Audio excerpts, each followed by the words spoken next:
Um, Hebrews 11 and verse 6, the Bible says, "But without faith it is impossible to please Him. For he that cometh to God must believe that He is, and that He is a rewarder of them that diligently seek Him."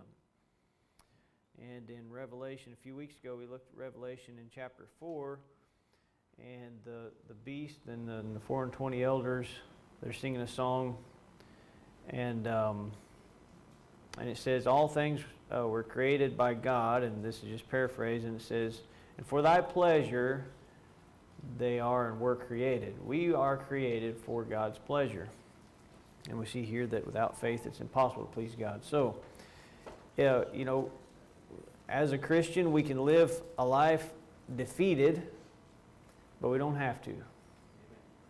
And so that's what we're looking at. We do not have to live a defeated Christian life.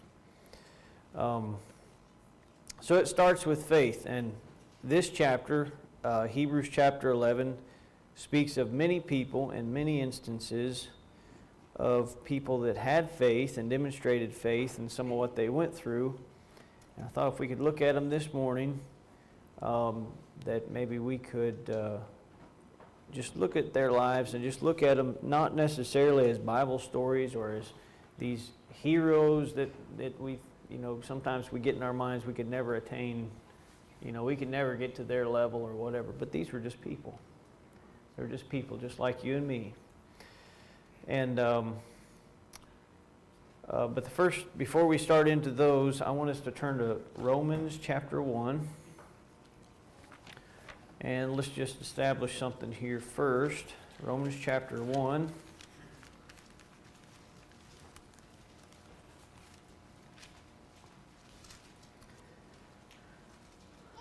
And we'll start at verse 16. "For I am not ashamed of the gospel of Christ, for it is the power of God unto salvation to every one that believeth, to the Jew first, and also to the Greek. For therein is the righteousness of God revealed from faith to faith. As it is written, the just shall live by faith. For the wrath of God is revealed from heaven against all ungodliness and unrighteousness of men who hold the truth in unrighteousness, because that which may be known of God is manifest in them. For God hath showed it unto them. For the invisible things of Him from the creation of the world are clearly seen, being understood by the things that are made, even His even His eternal power and Godhead, so that they are without excuse, because that when they knew God, they glorified Him not as God, neither were thankful, but became vain in their imaginations, and their foolish heart was darkened."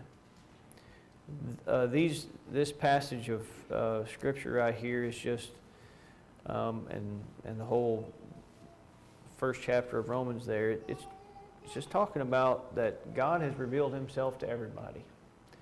Not everybody has this right here. Not everybody in the world has this book. But everybody can see nature. And God gives everybody even the smallest bit of light through nature. We can see things around us. We see the order of things. And it says they hold the truth of God. How does it? Let's see here. "For the invisible things from the creation of the world are clearly seen, being understood by the things that are made." Well, that would be men. Men were made, being understood by us. "Even His eternal power and Godhead, so that they are without excuse." And it says that that men are not thankful, and they're vain in their imaginations, and their foolish heart was darkened. I mean, the first thing that I think of here, and then talking about creation and people being unthankful and their foolish heart darkened, is just looking around and you see the order and you see the way things are. Every year it gets cold, things die. You could dig up a bunch of dirt and just look at it and it doesn't look like there's any life in it, but yet, as we talked here a few weeks ago, Morning glories came up in my garden, and I didn't plant them. The seeds are in there. They're alive. I don't see them, but then when it gets warm, here they come. And we see that, the sun, there's cycles, there's patterns. The sun is closer during some parts of the season. It's further away. We've got warm. We've got cold. The tides. I was talking to some guys at work the other day, and I was up in Alaska, Dad and I, back in 2013, and I went out fishing. And we're out in the middle of the ocean. I mean, you can see land, but we were 300 and some feet deep. We were fishing. And we had to use these huge weights to get our what looked like weed eater line down to the bottom. We were fishing for big fish, great big hooks. And around here we got a river and there's a current, and everybody understands water flows downhill and all that. We're out in the middle of the ocean, and we drop our weights down, and they're going like this because the tide was going in or out, whichever way it was. And I'm looking around. I'm not used to, I didn't grow up next to the ocean. It's just hard for me to imagine where's all that water going? I'm in the ocean. Everything flows to the ocean, and in my world around here, this is all going to the ocean. But then you get out in the ocean, and these tides, the power of the gravity of the moon and all those things. God says, when you look at nature, you can see that it's not by accident. This is the power and the things that we see, that little seed that turns into a tree, with time. Or the tiny, you put that ear of corn in, or the kernel of corn in there, and it grows, and you can get 3 ears off of it. And that life that was in that tiny seed that made that big plant. All those things, we look at it, and if we didn't have this right here and we saw all those things, we would have to, in our minds, we would have to think, there's a power here that's at work. When I'm laying in bed in the morning, if nobody's screaming and crying, I can feel my pulse. What makes that thing go? What makes it tick? There's another power. So God says, in nature, God has made it clear to every man. If you're out in the jungle, the man that he can't read, he doesn't have a Bible, he can see nature, and he can see that there is a higher power at work. And usually that then translates, and it's hard for me to imagine and everything because I grew up with this. I didn't have to go through this thought process. I grew up in church, and I grew up with the truth. I didn't have to go through all that. But God tells us every man has been given at least some light. And the more light that that you accept, whatever you've been given, the more we accept and we cling to and we try to learn, the more He'll give. And that's the same way with even His Word right here that we have. We have tremendous amount of light. And God talked about that He said, "Woe unto you, Bethsaida, Capernaum, where Jesus did most of His mighty works." He said, if the mighty works had been done in Tyre and Sidon that had been done in you, they would have repented a long time ago. You saw all these things, and yet you don't believe me. And you're going to be held to greater account than Sodom, Gomorrah, and Tyre and Sidon because of the light that you've been given. So it's important that what we do with the light we've been given. But we're looking at faith this morning. Without faith, it's impossible to please God. Faith is a journey, and we're all on a journey. Our faith, it begins with that little bit of light, no matter in what way we were given. Now, in America, most of us, our journey began with somebody preaching the Word. What's it say? Faith cometh by hearing. Faith doesn't come by seeing. Faith cometh by hearing. And hearing by the Word of God. So, faith cometh by hearing. We all have a choice to make, and Pilate had to make that choice. Remember when Jesus was standing before Pilate, and Pilate said, "What is truth?" He just talked to Jesus, and he really couldn't find any fault with Jesus. He said, "What is truth?" But then Pilate asked the question. He asked the question to the people that had brought Jesus, and he said, "What shall I do then with Jesus? What shall I do with him?" And that's what we all have a choice. At first, we make that choice as is concerned with salvation. That has to be the first step of faith. That's the first step in that journey, is what shall I do with Jesus as it relates to my sin and his sacrifice and his payment and those things. What do I do with Jesus? But we're talking about living a victorious Christian life, so we're past that step in what we're looking at in our study here. What shall I do with Jesus? We have to ask that question every day in our life. Because I have Jesus. He lives in my heart. Now, what shall I do with Jesus? And let's look then. Let's go back to Hebrews chapter 11, and let's look in the life of these heroes, these people that did extraordinary things. But in their time and in their life, they weren't heroes. They were just people. We look at them because we see what they did. We see the amazing faith that they demonstrated. But during their life, they were just people. The first one, let's look in verse 7. These are all stories we hear as children growing up in Sunday school and so on. And some people that don't even go to church, they know some of these stories, or they know of them. By faith, Noah, verse 7 in chapter 11 of Hebrews. By faith, Noah, being warned of God of things not seen as yet, moved with fear,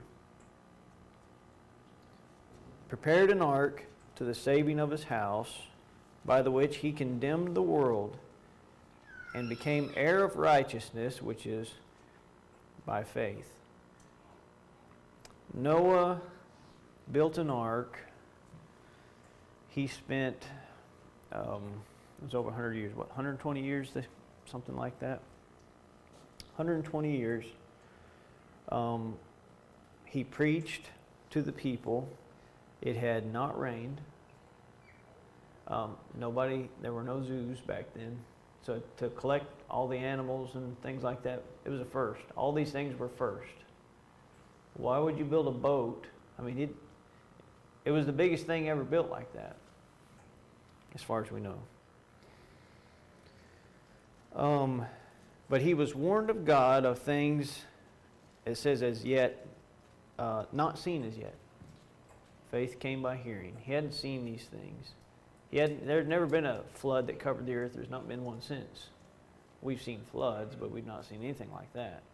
We see the evidence of this still. And God warned him. He said, I'm done. My creation, I'm sick of what I see. You've found grace in my eyes. I want you to build the boat, this ark. This is what it's going to look like. How do you tell a man to build an ark? He's never seen an ark. He said, just build it like this. Build it with this. These are the dimensions. It's going to be big. And all the animals are going to be on there with you, the ones that I want. And I don't know if he told Noah that nobody would believe him. I imagine Noah probably had a pretty good idea who would and wouldn't believe him, because he lived in the way. He knew the people. The world was wicked. Whatever came to their mind, that's what they did. It sounds familiar, doesn't it? Yes, sir. And so Noah did it, and Noah trusted God to save his family. And I wanted to state it that way because that's what I want to trust God to do with my family. I don't have to build an ark. That's the process that God used to take him through. And there's a lot of symbolism in that as far as salvation and so on. But Noah had to trust God to save his family. And, there's an attack on the family. There's an attack on individuals. But there's such an attack on the family these days. We most of us here witnessed a wedding yesterday. And the preacher mentioned there's an attack on that. Just trying to change the definitions of things. Trying to change the definition of marriage. Or is marriage even necessary these days? Most people, I don't say most people, a lot of people don't think so. It's becoming not the norm. Traditional marriages, biblical marriages, we see it. And in people's mindsets, you can just see people's mindsets. But Noah trusted God to save his family. I need to keep an eye on this.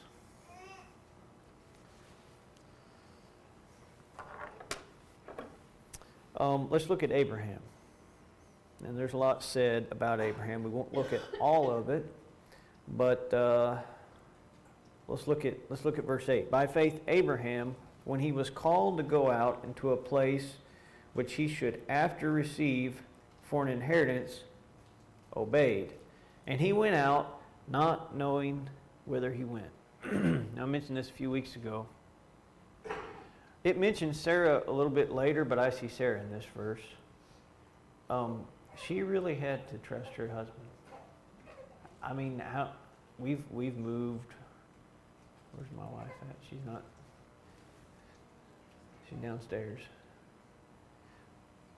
We've moved 3 or 4 times, and that's a big thing. You tearing up roots, and you're moving, and then you've got new people to meet, and we've moved away from family before. That's hard. Having family close, we're enjoying it right now because we've got a lot of family close. Her family only lives 2 hours away. We did live 4.5 hours away from any of our family. And that's, I think of the Reeves. They've been over in the Czech Republic. So, 4.5 hours. That would be like, oh, we live close, for them. But that's hard. It's hard not to live close to family. It's hard to have to, and it's difficult even, I think, for our children, just changing, even just when you move, and then it's a new church, and you're meeting new people, and trying to get settled in, and you find your place, how you can help. But Abraham, we always knew where we were going. I never did ask my wife, I never did say, I just feel led that we should move, and just stop with that. I just feel led we should move. We need to start going north. Okay, where are we going to go? Don't know. God just said move north. And He'll tell me when to stop. So let's just load it up and take off. That's what Abraham did. I don't know, he didn't necessarily move north, but he was just going. And he said out, and God made promises. He said, I'm gonna multiply your seed. Well, they were barren. They didn't have any children. I'm gonna look at the stars, Abraham. I'm gonna get your family's gonna be like the sands of the sea. Well, that's how you gonna do that, God? I don't know if they had adoption back then, but Abraham, I'm sure he was. Well, they did. They tried to come up with their own thing, didn't they? That was a mess. Isn't it funny how you see these heroes, we're talking about normal people? These were normal people. They couldn't figure it out, so they tried to help God a little bit. That just shows us how they were just regular people like you and me. Because they said, God, this isn't going to work, so we'll help you. And they made a mess of it. Abraham. Look at Moses. And I apologize. I was writing these down fast this morning, and I didn't write these particular verses for these because there's a big section on Abraham there. Okay, verse 24. By faith Moses, when he was come to years, refused to be called the son of Pharaoh's daughter, choosing rather to suffer affliction with the people of God than to enjoy the pleasures of sin for a season. Moses. So Noah trusted God to save his family. Abraham trusted God to just, with where he lived, with just where he was going, and his future. It was all up in the air. Moses trusted God so much that he just left luxury, ease, anything he wanted, the opportunity to be in Pharaoh's house and do something big for God from that perspective, which wasn't God's way. And he left a life of certainty. I've talked about that and thought about it a lot. Considering the whole COVID thing here that we're going through still, but more back a few months ago. And, you know, I said it, and I heard a lot of people say, oh, these are uncertain times. Any time's uncertain.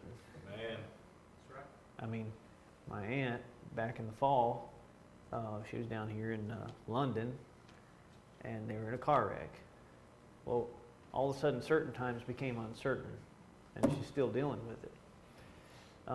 We get used to certain things, and we think, okay, well, we know how it's going to go. We get into routines and stuff, but all times are uncertain. But Moses left a life of certainty to go with the children of Israel and to suffer affliction. They were slaves. When he decided that he wasn't going to stay with his position in life there, his people were slaves. They weren't living a life of luxury and wealth and so on. They were in the pits, in the mud pits, making brick and building Egypt for Pharaoh. That's what they were doing. And he said, I'm going to go with God's people. And he fled for a while, and God dealt with him in the wilderness with the sheep and so on. First part of life, 40 years, he was in Pharaoh's house, and 40 years he was on the backside of the wilderness, and then for 40 years he led the children of Israel.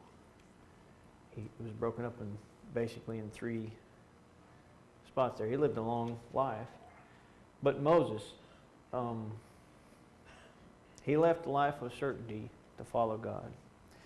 Now let's look at some that aren't mentioned as much, but some are mentioned here in this. Rahab. Think of Rahab. And again, I didn't write that verse down, but she's mentioned down there a little bit further. Verse 31, by faith the harlot Rahab perished not with them that believed not, when she had received the spies with peace. Rahab heard, all of Jericho had heard, and that's why they had shut up the walls. But Rahab had heard of the stories of the children of Israel and so on, and she had enough faith that she said, you know what, I'm going to protect these spies here, because remember that little bit of light that even the heathen get? She hung on to that. She said, I think these are the people I need to stay with here. And she was a traitor to her people, but she saw, this God, our gods don't do anything. I don't know what her experience with her gods had been as far as praying and so on to them, but she saw the power of the true God. And that caused a little spark of faith, and that's what she went with. Now, you look at Rahab's life. I didn't have time to look it up this morning, but one of those spies' names was Salmon, one of the 2 that she kept in her house. She ended up marrying Salmon. And Salmon was the father, and Salmon and Rahab, they were the parents of a man named Boaz. Now, when you look at that later, you think Boaz, he was a respectable man in Israel, and when he saw Ruth, did you ever wonder why he didn't hesitate like everybody else about Ruth? Because she was a Moabitess. She wasn't of the children of Israel. Well, Boaz's mother was in the same situation. She was of Jericho, but she had been adopted in the family because of faith. She had become an Israelite. And so it wasn't such a stretch for Boaz. He said, well, this kind of makes me think of Mama. Here's a lady that was from the heathen, but yet she has faith in the God of Israel. And she's left all this, and so now we have Rahab, And then just down from that, we have Ruth. Two ladies that were heathen ladies that were despised by some. But God said, you know what? Because of their faith, He allowed them to be in the lineage of Jesus. You got David, because of course you know that Boaz, and then he was, they had Obed, and then he was the father of Jesse, which was the father of David. You keep on going down the line of all the kings, and then you have the kings of Judah at least, and then you have Jesus. That if you follow that out in look at Matthew chapter 1, I believe is one place that talks about that.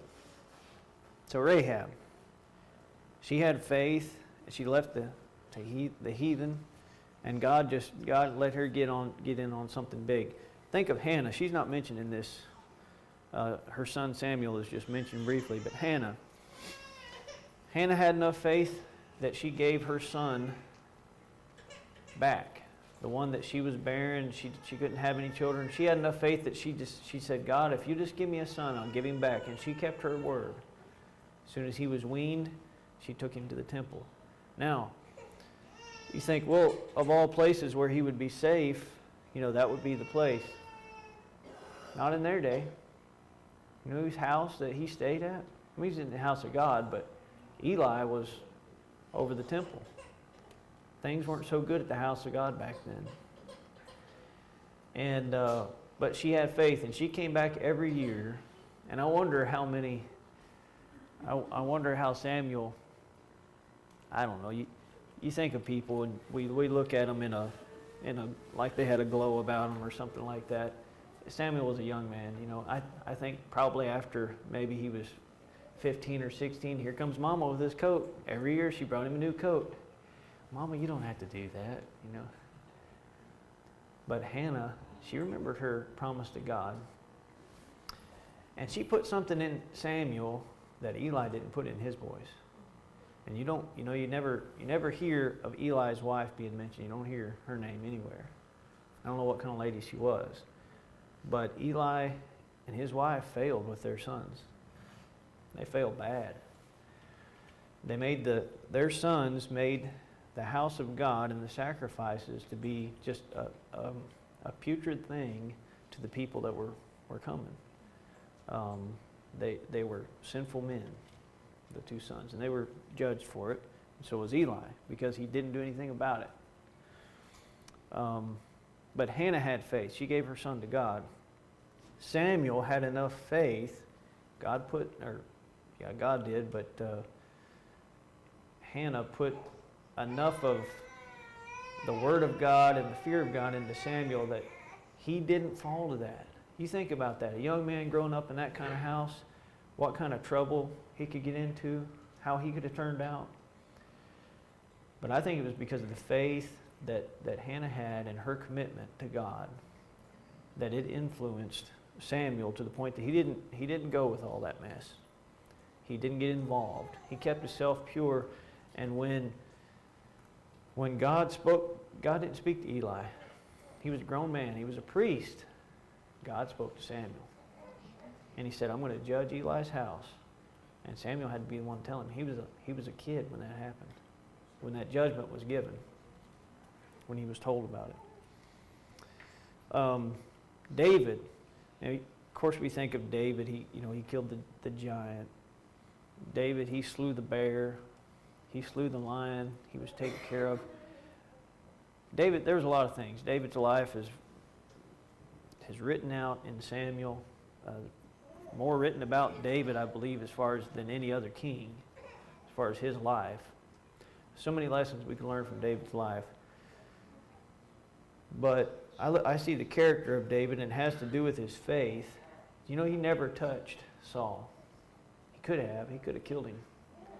David had so much faith in God that he said, you know what? I'm hunted like a dog unjustly. I've been anointed king. But I have enough faith that God's going to do it His way. I'm not going to touch Saul. And he was so upset when Saul died that when a man came, I think he was Edomite, I can't remember. can't remember his nationality. He wasn't an Israelite, but he came and he said, he told a big lie. He told a big story about how Saul died, and Saul told him to kill him and all this thing. And he said, so I did, and here I brought you the crown. It was a lie. It's recorded how Saul died. He fell on his own sword. But David was so upset that he didn't know the difference, that he had that man killed. He said, would you dare touch the Lord's anointed? David had enough faith that God was going to do it his way, that he didn't touch Saul. He honored the king, and he honored God.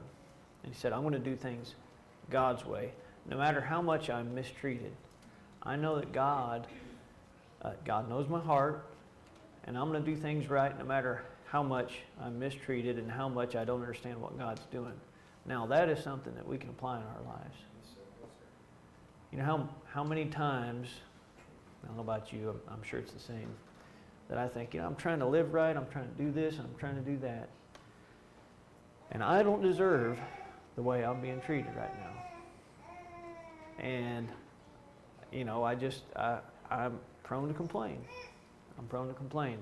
And when I'm around certain people, I get convicted about it. The guy in the back here, Stephen Stiller, he gets me every time. I tell you what, when I'm around him, I think, man, I'm such a complainer. I need to hush up. Iron sharpeneth iron. God uses people.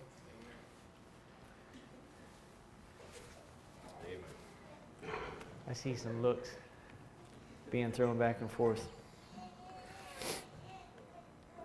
Iron sharpeneth iron. But yeah, David had faith. We think of all these things that David, and he did a lot by faith.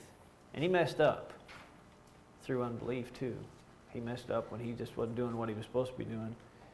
But he had enough faith to know that God was going to do things his way, and I'm just going to stick with God and I'm going to be patient. Peter. Think about Peter, James, John, Andrew. They were fishermen. Matthew, he was a tax collector. Any of the other disciples, they left. Jesus said, leave those things and follow me. Now, you think, well, they were fishermen. They weren't really, it wasn't like they were lawyers or something like that. They were just, but it was livelihood. It was honest work. To go follow a man that, he hadn't done so much yet. And he wasn't the most popular. And Jesus didn't have anything. He made himself of no reputation. He didn't have a place to lay his head. So I'm going to go follow this man. And they did. And I know he longed to go back and do what he did, because when Jesus died on the cross and was buried, and then he rose from the dead and they saw him, but then there was a time they didn't see him, and Peter said, I go a-fishing. I'm just going to go back to what I'm used to. I go a-fishing. And I know I can make a living doing that. Jesus isn't here anymore. And then they saw Jesus on the shore. He made himself known. But they had enough faith to go on, and the Bible says they turned the world upside down. Those ignorant men, they turned the world upside down through faith in Jesus Christ. We're all on a journey. We're all on a journey of faith. Paul, I have his example, and he in 2 Corinthians 11, he gives examples of all the hardships he went through. Paul didn't have to do all that. But by faith, he followed God, and he went through all those hardships, being beaten, shipwrecked, stoned to death, by his own country, by the heathen, by his friends, by traitors. It said dishonest or unhonest brethren. I forget exactly how it says. I read it this morning. But it's a race. Look at Hebrews. We're in Hebrews here. Look at Hebrews 12 and verse 1. Wherefore, seeing we also are compassed about with so great a cloud of witnesses, let us lay aside every weight and the sin which does so easily beset us, and let us run with patience the race that is set before us, looking unto Jesus. Now look at this. Jesus is the author. He's the one who started our faith. He's the author of it. And the finisher. That's what we haven't seen yet. Because the finish line is when we get to heaven. We're on the race still. We haven't seen that part. But He's the author and the finisher of our faith.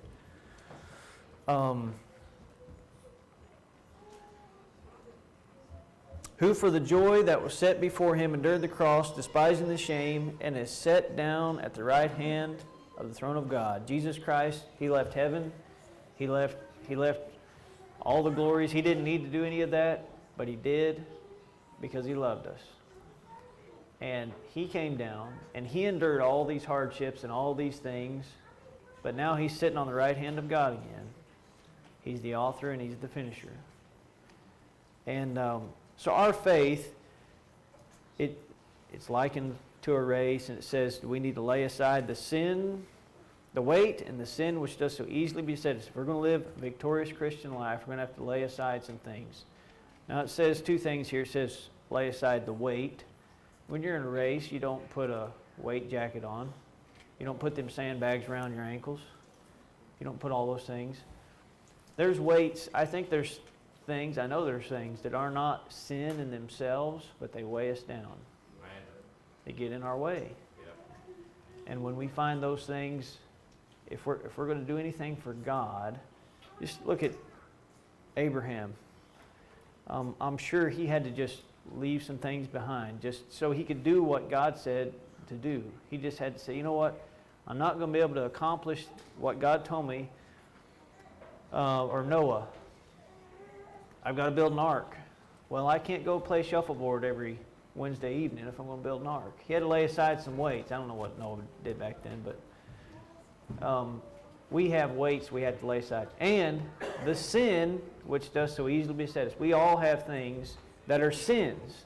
Not just weights, not just extras that we don't really need, but there are sins that they easily beset. I've got things that beset me that Isaac doesn't have to.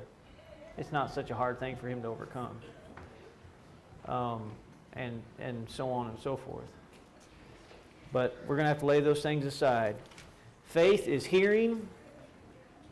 Faith is a verb. Faith is hearing and then taking action, and that equals a reward. You cannot have faith without action. Because you can hear, and if you don't do anything about it, it's not faith. That's just hearing. So faith is hearing equals action equals a reward. God does that part. That's God's part of faith. He gives us something to listen to. We got to do something with it. He'll reward us on the other side. Okay. And